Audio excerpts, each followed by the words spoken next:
ಮಹಾಲಯ ಶ್ರಾದ್ದ ಯಾರು ಯಾವಾಗ ಹೇಗೆ ಮಾಡಬೇಕು ಎಂದು ವಿವರ ಇಲ್ಲಿದೆ. ಪಿತೃಪಕ್ಷದಲ್ಲಿ ಕಾಗೆಗಳಿಗೆ ಆಹಾರ ಹಾಕಿದರೆ ಪಿತೃಗಳು ಸಂತುಷ್ಟರಾಗುತ್ತಾರಾ?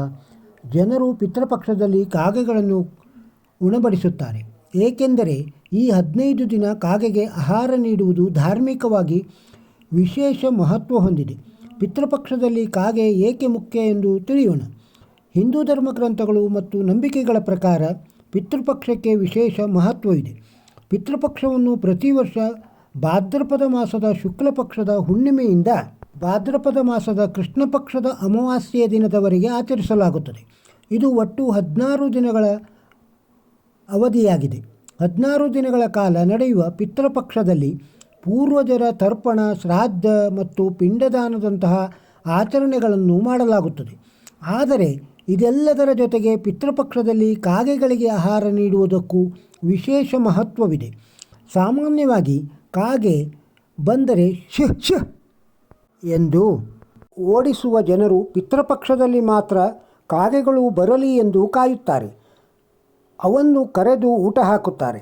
ಕಾಗೆಗಳು ತಾವಿಟ್ಟ ಊಟ ತಿನ್ನಿಲ್ಲವೆಂದರೆ ಬೇಜಾರಾಗುತ್ತಾರೆ. ಅರೆ, ಇದೇನಿದು ವೈರುಧ್ಯ?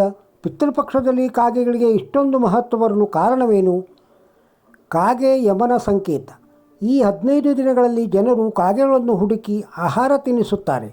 ಪ್ರತಿಯೊಬ್ಬರೂ ತಮ್ಮ ಚಾವಣಿಯ ಮೇಲೆ ಕಾಗೆಗಳಿಗಾಗಿ ಆಹಾರವಿಟ್ಟು ಕಾಯುತ್ತಾರೆ.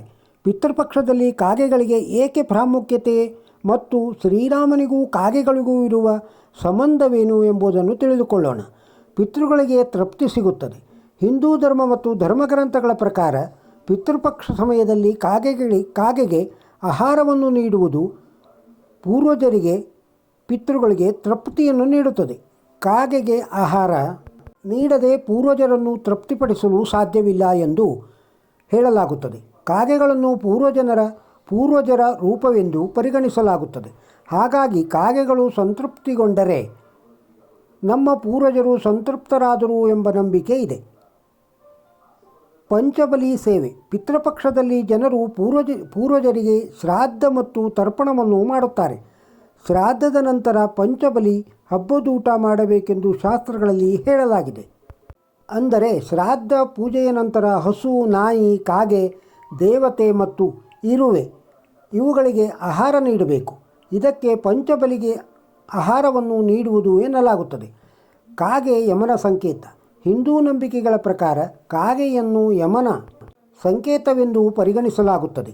ಕಾಗೆಗಳಿಗೆ ತುಂಬ ಶಕ್ತಿ ಇದೆ. ಅವು ಮಾನವರಿಗೆ ಶುಭ ಮತ್ತು ಅಶುಭ ಘಟನೆಗಳ ಮೊದಲ ಚಿಹ್ನೆಗಳನ್ನು ನೀಡುತ್ತವೆ. ಈ ನಂಬಿಕೆಯನ್ನು ಗಮನದಲ್ಲಿಟ್ಟುಕೊಂಡು ಪಿತೃಪಕ್ಷದ ಸಮಯದಲ್ಲಿ ಕಾಗೆಗೆ ಶ್ರಾದ್ದದ ಒಂದು ಭಾಗವನ್ನು ನೀಡಲಾಗುತ್ತದೆ. ಪೂರ್ವಜರನ್ನು ಪೂಜಿಸಿದ ನಂತರ ನೀವು ಕೊಟ್ಟ ಆಹಾರವನ್ನು ಕಾಗೆ ತೆಗೆದುಕೊಂಡರೆ ನಿಮ್ಮ ಪೂರ್ವಜರು ನಿಮ್ಮ ಪೂಜೆಯಿಂದ ಸಂತೋಷಪಟ್ಟಿದ್ದಾರೆ ಎಂಬ ನಂಬಿಕೆ ಇದೆ.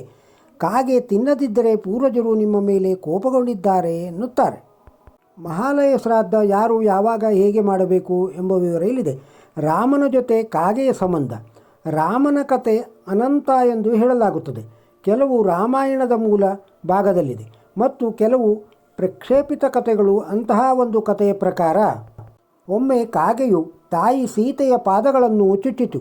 ಇದರಿಂದ ತಾಯಿಯ ಕಾಲಿಗೆ ಗಾಯವಾಯಿತು.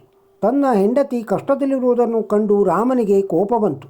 ಅವನು ಬಾಣವನ್ನು ಗುರಿಯಿಟ್ಟು ಕಾಗೆಯ ಕಣ್ಣನ್ನು ತೆಗೆದನು. ಅದರ ನಂತರ ಕಾಗೆಯು ರಾಮನಲ್ಲಿ ಕ್ಷಮೆ ಕೇಳಿತು. ಇದರ ನಂತರ ಸಮಾಧಾನಗೊಂಡ ಶ್ರೀರಾಮನು ಕಾಗೆಗೆ ನಿನಗೆ ಆಹಾರ ನೀಡುವುದರಿಂದ ಪೂರ್ವಜರು ಸಂತುಷ್ಟರಾಗುತ್ತಾರೆ ಎಂದು ಆಶೀರ್ವದಿಸಿದನು. ಅಂದಿನಿಂದ ಪಿತೃಪಕ್ಷದಲ್ಲಿ ಕಾಗೆಗಳ ಪ್ರಾಮುಖ್ಯತೆ ಹೆಚ್ಚಾಯಿತು ಎಂದು ಹೇಳಲಾಗುತ್ತದೆ. ಈ ವಿಡಿಯೋದಲ್ಲಿರುವ ಮಾಹಿತಿ ನಿಮಗೆ ಇಷ್ಟವಾಗಿದ್ದರೆ ಒಂದು ಲೈಕ್ ಕೊಡಿ. ಇದನ್ನು ಬೇರೆಯವರಿಗೂ ಶೇರ್ ಮಾಡಿ. ನಮ್ಮ ಚಾನಲ್ಗೆ ಸಬ್ಸ್ಕ್ರೈಬ್ ಆಗದೇ ಇದ್ದರೆ ಸಬ್ಸ್ಕ್ರೈಬ್ ಆಗಿ. ಮತ್ತೊಂದು ವಿಡಿಯೋದೊಂದಿಗೆ ಸಿಗೋಣ. ನಮಸ್ಕಾರ.